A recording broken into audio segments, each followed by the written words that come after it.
All right, so story time. I'll try and make this a quick story, but it's a really long, funny story. So, I was surfing and Alvin and I rented surfboards. Okay, we did not do a lesson where we were supervised. Two people in our group were supervised and had somebody with them. We did not. So we take the boat out to the water with our surfboards, okay? We are further than I've ever been, ever in my life surfing, okay? And I'm on my own. So I go against these waves and they're not very gracious. I try a couple times and then I'm like, no, this is not gonna work out. Finally, these waves are like taking me down and I'm like, I can't breathe. And I go under the waves, do the best I can, and I decide to call it quits. Go on the boat that we went out on and just wait for my party. Only which one's my boat? And which boat driver is it? And how do I communicate in Tagalog?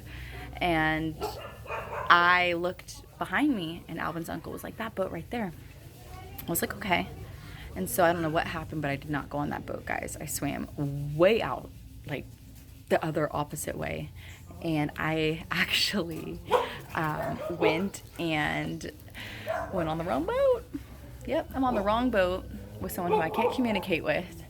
And then I realize it, I jump off and I go to swim more out to another boat. Well, guess what? It's like this romantic couples boat, and I felt so bad crashing their little trip, and I realized that that was not my boat either.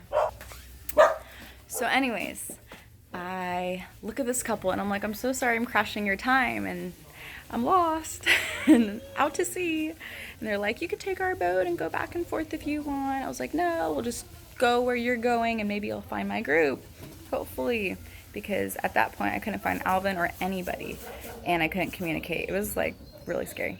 And so I finally go search more on the boat and I see my shoes and Alvin's hat. I'm like, this is our boat. Turns out they take the boat back and forth, pick up other people and bring them out to sea. So it wasn't just our own little private boat. We're sharing this, okay?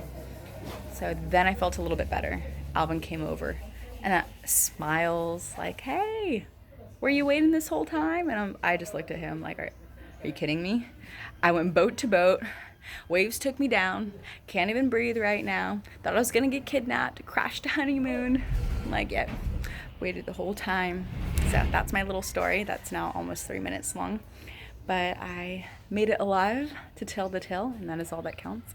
So when you go surfing, do not be cocky. If you've only done like 1 or 2 bougie lessons in Hawaii, just get the lesson. Get the tour.